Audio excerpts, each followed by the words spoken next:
ब्रादरान इस्लाम व सानाईन किराम, कुरान मुक़द्दस की आयत का कुछ हिस्सा मैंने पढ़ा है। कुरान करीम वो किताब है जो इंसानों की जिंदगियों के अंदर इनकलाब पैदा करता है। और कुरान करीम की तफसीर हज़रत नबी करीम अलैहिस्सलाम से, सहाबाए किराम से, ताबईन और तबे ताबईन और अइम्मा मुज्तहिदीन और मुफस्सिरीन हज़रात की जानिब से जो हमें पहुँचती है वो कुरान मुक़द्दस का एक खुलासा और बांस है। हज़रत नबी करीम अलैहिस्सलाम ने ईमान लाने वालों को छोटी छोटी बातों में, कुरान और हदीस की तशरीह में, छोटी छोटी मामूली सी बातों में दुनिया और आखिरत की कामयाबी के राज बतलाए। एक मौके पर आपने इरशाद फरमाया, लोगों 3 काम कर लो। एक साहबी ने आकर कहा था, या रसूल अल्लाह, मुझे कोई ऐसी बात बता दीजिए, कोई ऐसा हुक्म बता दीजिए जिस पर मैं अमल करूं, परेशानियों से बच जाऊं। परेशानी आपने फरमाया 3 बातों पर अमल करो। 3 बातों पर अमल कर लो, यानी तमाम मुसीबतों परेशानियों से बचने का इलाज बताया। 3 टेक्निक इस्तेमाल करो। एक तो फरमाया अमली काले का लिसानत, अपनी ज़बान पर कंट्रोल करो, बगैर ज़रूरत के बात मत करो। अमली काले का लिसानत, अपनी ज़ुबान पर कंट्रोल कर लो। जहाँ ज़रूरत हो, बहुत शदीद ज़रूरत हो, तुम्हारे बोले बगैर, तुम्हारे बात किए बगैर कोई काम बिगड़ रहा हो, वहाँ बोलो, बगैर ज़रूरत के बात मत करो। अमली काले का लिसानत, अपनी ज़बान पर काबू कर लो। और ये ज़ुबान 1 सेकंड के अंदर काफिर बना देती है और 1 सेकंड में मोमिन बना देती है। यानी इजहार, दिल की बातों को जाहिर करने का ये आला है। दिल में जो चीज़ है वो लोगों के सामने जाहिर, एक जरा सी देर में गुनाहगार बना दे और जरा सी देर में ईमान वाला, साबित कदम और शराब वाला बना, नेकी करने वाला। अगर चाहे ये जुबान तो अच्छे खासे 2 दोस्तों में झगड़ा करा दे, और अगर कोई मुस्लिम बीच में आ जाए तो 2 दुश्मनों के अंदर दोस्ती करा दे। जहाँ पर मामला ऐसा हो वहाँ पर बोले और इसके बगैर बोले। बहुत से लोगों को देखा, 2 आदमी बात कर रहे हैं, अब तीसरे आदमी आए और उसके बारे में बीच में घुस गए। वो हो सकता है राज की बात कर रहे हो सकता है कोई अपना घरेलू मशवरा हो रहा हो, बीच में घुस गए और मैं हाँ। हज़रत शेख सादी रहमतुल्लाह अलैह ने तो अपना ये वाक़या बयान किया, ज़्यादा बोलने वाले के सिलसिले में फरमाते हैं कि मैं एक जगह मकान की तलाश में था, वहाँ गया, देखा मकान। मैं जैसे ही उस मकान को देखकर वापस आ रहा था तो दौड़ा हुआ एक आदमी आया। हाँ, ये मकान देख लिया, उसकी कुछ मत देखो, मैं बोलता हूँ अच्छा मकान है, जल्दी से ले लो, बहुत अच्छा मकान है, बहुत अच्छा। शेख साहब देख रहे हैं उसका चेहरा, भाई क्या भाई क्या इरादा है तुम्हारा कि मकान तो दिलवा रहा हूँ, मकान ले रहा, मुझे अच्छा, मुझे मालूम है इस मकान का। अरे भाई तुम्हारा क्या मतलब है, तुम्हें कैसे मालूम है, क्यों खबर है तुम्हें? बोले मैं यहाँ पड़ोस में रहता हूँ, मुझे इसकी बुराइयाँ और अच्छाइयाँ मालूम है, इसके अंदर मकान के अंदर कोई बुराई नहीं, सारी अच्छाइयाँ हैं, सारी दुनिया है। अरे शेख फरमाने लगे आप तो बिल्कुल नहीं रह रहे, इसमें लाख अच्छाइयाँ हैं, लेकिन तुम जैसा फालतू बोलने वाला पड़ोसी भी तो है। इसलिए फरमाया है कि ज्यादा बोलने वाले, फालतू बोलने वाले के पड़ोस में भी मत रहो, नुकसान हो। और जन्नत में पहुंचाने वाली है, और ये तो अल्लाह रब्बुल इज्जत ने जुबान का इंतजाम बहुत जबरदस्त इंतजाम किया है, 32 दांतों के बीच में रखी है, तब है इसका यहाँ कैंची की तरह चलती है।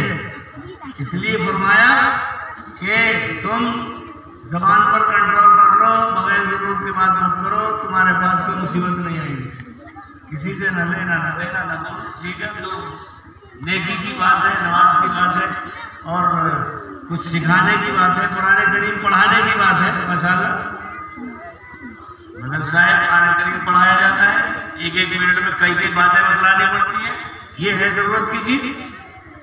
अल्फाज बच्चों को रटवा कर एक लफ्ज रटने के बाद में इनको हाफिज बनाते हैं, आलिम बनाते हैं, बच्चियों को कुरान करीम पढ़ना सिखलाते हैं, ये है काम की बात।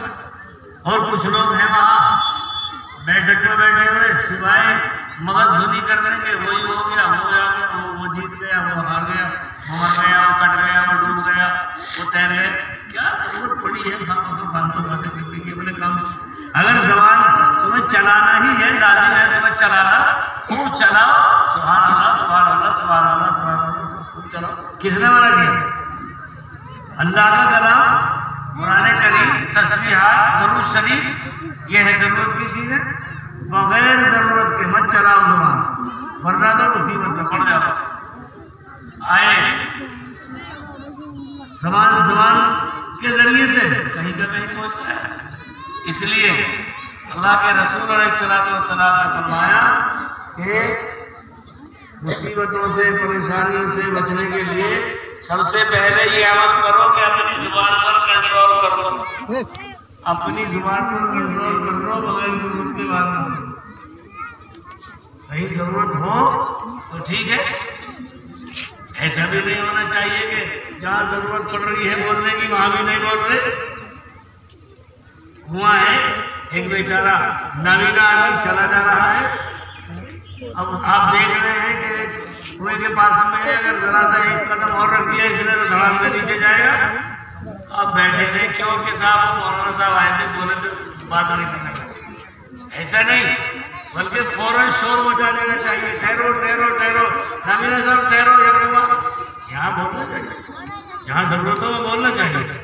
ये नहीं कि जबान बंद करके बैठ जाए, जहाँ जरूरत हो वहां बोलो, जहाँ जरूरत ना हो वहां बिल्कुल जबान मत खोलो। एक मौके पर आप सल्लल्लाहु अलैहि वसल्लम ने इरशाद फरमाया, अरे लोगों तुम दो चीजों की जिम्मेदारी ले लो, दो चीजों की जिम्मेदारी ले लो, मैं तुम्हें जन्नत में ले जाने का जिम्मेदार हूं। अल्लाह के रसूल सल्लल्लाहु अलैहि वसल्लम फरमाया, एक तो वो चीज है जो 32 दांतों के बीच में है, हाँ उसे कभी गलत इस्तेमाल मत करना, यानी जुबान 32 दांतों, माबैन इस्लाम, माबैन फखरान। फरमाया कि एक वो चीज है जो दो जबड़ों के दरमियान, 32 दांतों के दरमियान है, हाँ इसकी जिम्मेदारी ले लो, इसे फालतू मत चलने देना, बस कंट्रोल में रखो। और दूसरे उस चीज की जिम्मेदारी ले लो जो दोनों टांगों के दरमियान है, जिसम का हिस्सा है, दोनों टांगों के दरमियान जी, इन दोनों चीजों की जिम्मेदारी ले लो हिफाजत की, मैं तुम्हें जन्नत में ले जाने का ज़ामिन हूं, मैं लेकर जाऊंगा, अल्लाह का रसूल ने फरमाया, कोई रोकेगा नहीं। ये दो चीजों की इबादत है। जबान जबान जबान। अल्लाह के रसूल अलैहिस्सलातु वस्सलाम ने जुबान के बारे में हजरत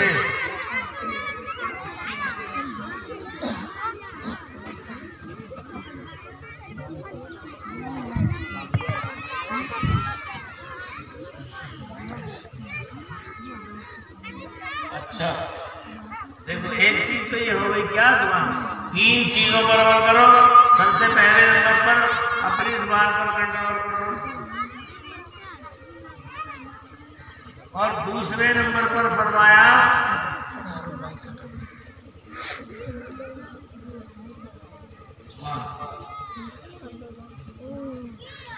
बगैर जरूरत के घर से बाहर मत निकलो। हम कहने का विस्तार है, बगैर जरूरत के घर से बाहर मत निकलो। जरूरत है खाने की, कमाने की, खेती बाड़ी की, कहीं आने जाने की जरूरत अगर है तो निकलो, वरना तो अपने घर में बगैर जरूरत के निकलेंगे। कोई भी कुछ कहेगा, एक बच्चा आएगा कुछ उसको कहेगा, दोनों दरवाजे में मुसीबत आ जाएगी, और हो सकता है कि वो पुलिस उठा कर ले जाए और वो भागा कर ले जाकर बंद कर दे, और फिर गाँव में बगैर जरूरत के क्यों निकलते हैं। बल ये साहब फरमाया चाहिए कि तुम्हारा घर तुम्हारे लिए काफी हो जाना चाहिए, यानी तुम बगैर जरूरत के घर से बाहर मत निकलना। परेशानियों से बचने का इलाज, मुसीबतों से परेशानियों से बचने का इलाज, एक तो जबान को बगैर जरूरत के इस्तेमाल मत करना, और दूसरे बगैर जरूरत के घर से बाहर मत निकलना। नमाज पढ़ने के लिए जरूरत है,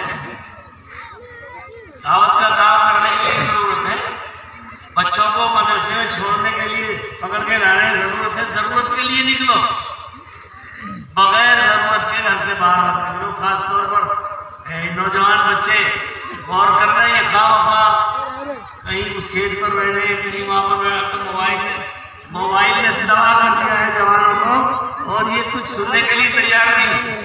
एक बच्चे के पास में 3 मोबाइल, ये बगैर जरूरत की चीज है। इन बच्चों को समझाओ और इनके मोबाइल इनसे छीन कर एक तरफ रखो और घरों में बैठा दो, मुसीबतों से परेशानियों से बच जाए। तीसरी चीज आप सल्लल्लाहु अलैहि वसल्लम ने इरशाद फरमाई कि वलियम की आला फती अतिक, जबान पर कंट्रोल करो, घर से बगैर जरूरत के बाहर मत निकलो, और फरमाया कि अपने गुनाहों पर,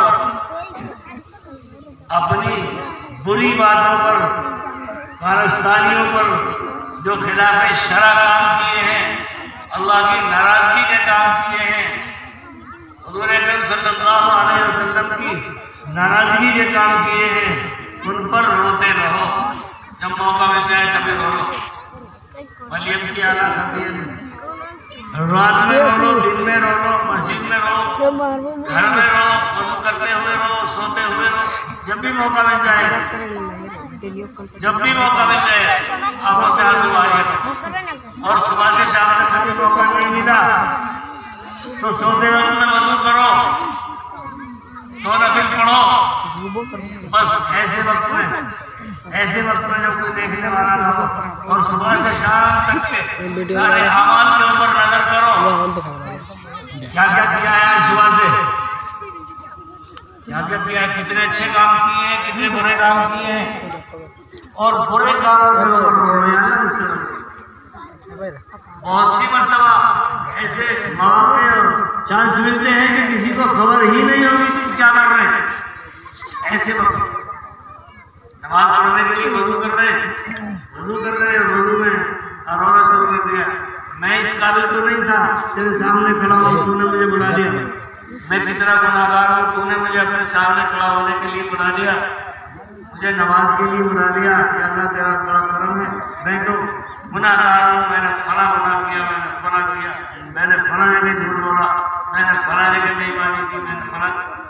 अपने आप को तो याद है ना, किसी और से मत बताओ, बस एक से बताओ, उसे तो मालूम है।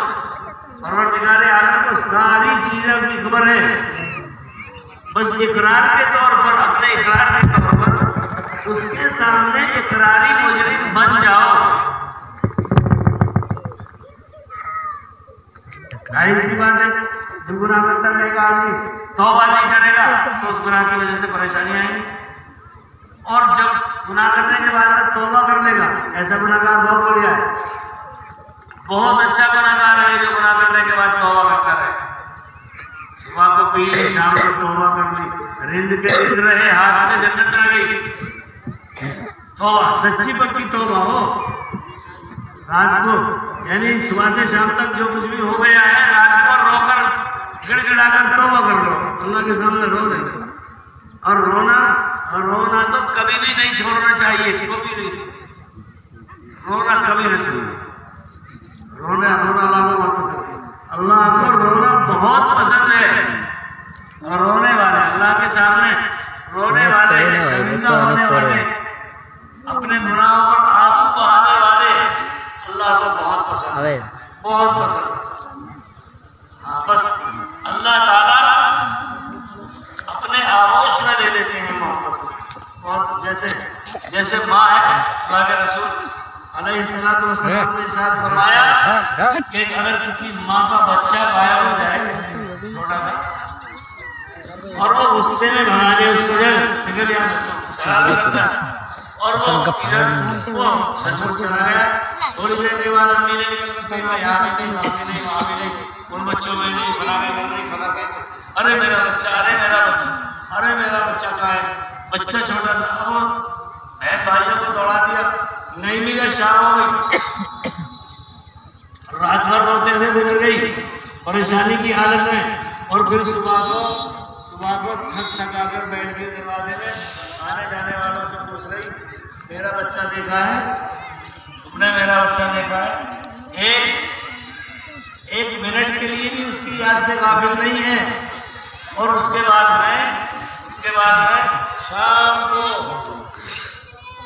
गंदी कीचड़ में सना हुआ लजपत वो आया और माने उसको साफ सुथरे कपड़ों में गंदे बच्चे को दिया। अल्लाह के रसूल अलैहिस्सलातु वस्सलाम ने इरशाद फरमाया कि जिस तरह ये माँ अपने बच्चे को हो जाने के बाद रोती रहती है और इंतजार करती है, इससे भी ज्यादा गुनाहगार बंदे का अल्लाह ताला इंतजार करते रहते हैं कि कब माफी मांगे, कब मैं इसको माफूं, ये कब तौबा करे अपने गुनाह से, कब मैं इसको माफूं।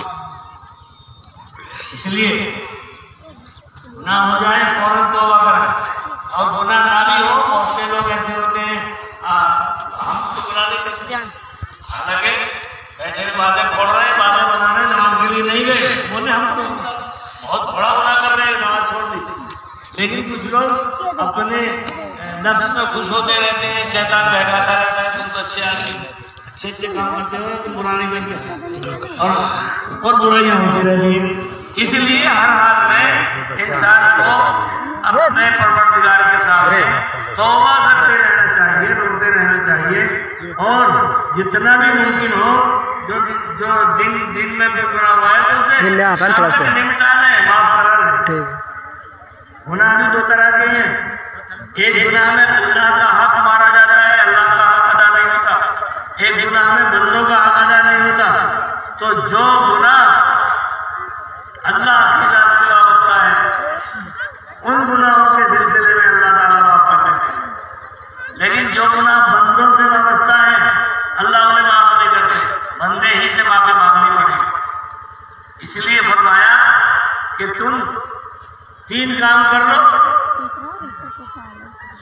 गुनाहों पर। तीसरा काम क्या? अपने गुनाहों पर रोते रहो, शर्मिंदगी के साथ में आंसू बहाते रहो। और रोना अल्लाह को बहुत ज्यादा पसंद है, इसलिए अल्लाह की पसंदीदा चीज ये रोना है। हज़रत मूसा अलैहिस्सलाम वो एक ऊपर तशरीफ ले जाया करते थे। आप अल्लाह ताला इन उलमाए किराम से सुना है, माशाअल्लाह यहाँ तो बहुत सारे हुफ़ाज़ उलमा जमा है, और इनका मौलाना इकरामुद्दीन साहब का तो कोई ठिकाना नहीं। अल्लाह ने बहुत बड़े फजल से इनको नवाज यहाँ आप हजरात की खिदमत के लिए भेजा है माशाअल्लाह। और अभी जो इन्होंने बच्चों के शाहकार दिखलाए हैं वो तो कोई कदरदान ही पहचान सकता है ऐसे कि क्या कमाल बच्चों के अंदर इन्होंने पहचाना। छोटे छोटे मासूम बच्चे, वो पुराने जमानों की तहरीरें जो बड़े बड़े कातिब लोग लिखा करते थे वो आपके छोटे छोटे बच्चे लिख कर दिखा रहे हैं। अल्लाह ताला इन बच्चों को सलीके के साथ में, अदायगी के साथ में कुरान करीम पढ़ने की भी तौफीक अता फरमाए और पूरे आलम के लिए इन बच्चों को कबूल फरमाए, पूरे आलम के लिए तैयार कर दे ताकि पूरे आलम में ये अल्लाह के नाम को बुलंद करने वाले हो। और आप हजरात के चुके बच्चे हैं, जाहिर सी बात है आप हजरात को सवाब मिल रही है। ये तो सुना हज़रत मूसा अलैहिस्सलाम तशरीफ ले जाए कोहे तूर पर अल्लाह ताला से कलाम करने के लिए, बातचीत करने के लिए, अपने मसाइल हल करने के लिए तशरीफ ले जाए। रास्ते में रोने की आवाज आई, मिलक मिलक कर कोई रो रहा है।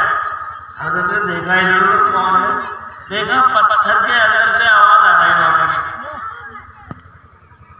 हजरत मूसा अलैहिस्सलाम ने उसके ऊपर हाथ रख दिया, क्या बात है क्यों रो रहे?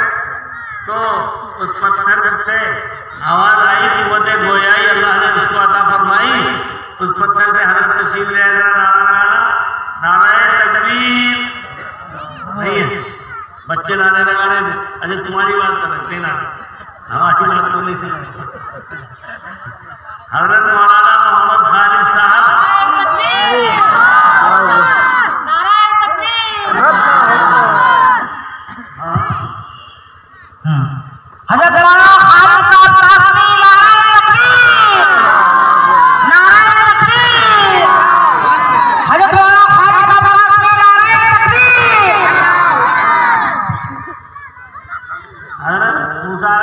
तशरीफ ले जा रहे थे और पत्थर से रोने की आवाज आई तो हजरत ने मालूम किया भाई तुझे क्या मुसीबत है। ये अम्बिया अलैहिस्सलाम की करामतें होती हैं नबी रसूलों की, उनके साथ उनको हर चीज की आवाज में समझ पैदा हो जाती है, हर जानवर की आवाज समझ लेते हैं क्या कह रहा है, और या फिर हर चीज जो है वो उनके सामने बोलनी पड़ती है। नबियों की, रसूलों की, पैगंबरों की करामतों की बात है। हजरत ने पूछा भाई क्या बात थी? तो पत्थर से आवाज आई, चट्टान थी, बहुत बड़ी चट्टान। मैंने सुना है कि जहन्नम को आग को भड़काने के लिए या आग में जलाने के लिए इंसानों और पत्थरों को डाला जाएगा। पत्थर के अंदर चट्टान कुरान करीम में भी है, वक़ूदुहा अन्नास वल हिजारा या अय्युहल्लज़ीना आमनू क़ू अनफुसकुम व अहलीकुम नारा वक़ूदुहा अन्नास वल हिजारा अलैहा मलाइकतुन ग़िलाज़ुन शिदादुन ला यअसूनल्लाह मा अमरहुम व यफ़अलूना मा यु'मरून। कुरान करीम में यूँ फरमाया कि जहन्नम का ईंधन इंसान और पत्थर है। उस पहाड़ की चट्टान से, पत्थर की चट्टान से भी यही आवाज आई कि मुझे मालूम हुआ है कि अल्लाह ताला क़यामत में जहन्नम को इंसानों और पत्थरों से भरेंगे। मुझे खतरा यह है कि कहीं मेरा मरना है। पत्थर से आवाज आ, इंसान डरने के लिए तैयार नहीं आज, बुरा काम छुड़वाने लगे।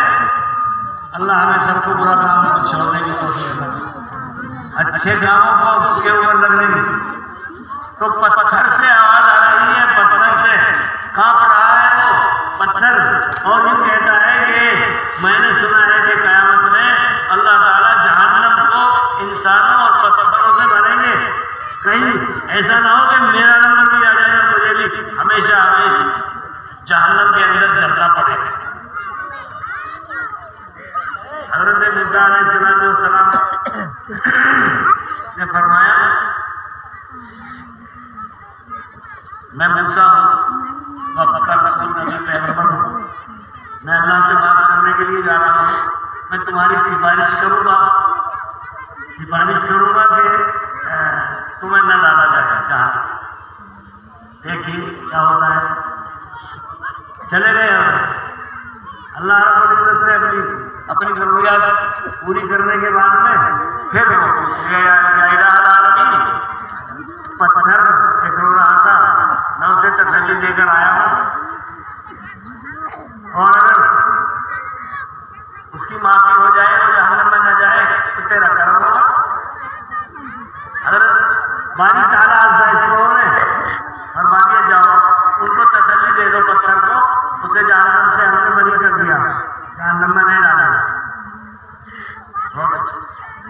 हज़रत तशरीफ लाए और उसको खुशखबरी सुना दी कि अल्लाह रब्बुल इज्जत ने तुम्हें माफ कर दिया है। अब माफ किया है, खुद गुनाह तो कर नहीं रहा था पत्थर, लेकिन अल्लाह की मर्जी है, किसी को उठाकर कहाँ डाल दे उसकी मर्जी, किसको बिल्डिंग मकानात दे दे और किसी को झोंपड़ी में डाल दे, किसी के खेत में एक दाना न पैदा करे और किसी के खेत में बाबा बहार पैदा करे, उसकी मर्जी, मालिक है। कौन चूनो चला कर सकता है? अल्लाह ताला ने हज़रत मूसा अलैहिस्सलाम की जुबानी उस पत्थर से कहलवा दिया, तो पत्थर हज़रत तशरीफ ले गए। कुछ दिन के बाद में फिर वहां से गुजर हुआ, वहां फिर रो रहा है। वो देखो ये है सुनने की बात, वो उसके सारा पता रहा है कि फिर आवाज आ रही है उस पत्थर की चट्टान से। हज़रत ने फरमाया, अरे अब क्यों रो रहा है? कहीं तो माफी हो गई अल्लाह की तरफ से। पत्थर की जुबान से अल्लाह रब्बुल इज्जत ने क्या कुव्वत गोयाई अता फरमाई। पत्थर ने कहा, या मूसा अलैहिस्सलाम, मेरा एक मशगला था, मैं इस काम में मशगूल रहता था, और वो काम था मेरा रोना। और इस रोने की वजह से आप जैसे बरगुज़ीदा नबी, रसूल और पैगंबर से मुलाकात हुई, मैं न रोता था, तुम मुझसे खैरियत पूछ ले। और मेरे उस रोने की वजह से मेरी बात अर्शे आज़म तक गई, आपने पहुंचाया। और उस रोने की वजह से मेरी जहन्नम से खलासी का परवाना मिला। अब जहन्नम में मुझे जाना नहीं पड़ेगा। ये मेरा महबूब मशगला था, मेरे काम था रोने का। इस रोने की वजह से कैसी कैसी नेमतों से मुझे नवाजा गया है। ये रोना मुझे बहुत पसंद। आपसे मुलाकात हुई, मेरी आवाज़ अर्शे आज़म तक गई, अल्लाह ताला ने मुझे जहन्नम से आज़ादी का परवाना अता फरमाया। ये इतना महबूब, भला मैं ऐसे अमल को क्यों छोड़ दूँ? मेरी तबीयत चाहती है, और ज्यादा महबूब हो गया है मुझे ये अमल, रोने का अमल और ज्यादा महबूब हो गया है। मेरी तबीयत नहीं चाहती कि मैं इस रोने को छोड़ दूँ। रोना अल्लाह को पसंद, अल्लाह को।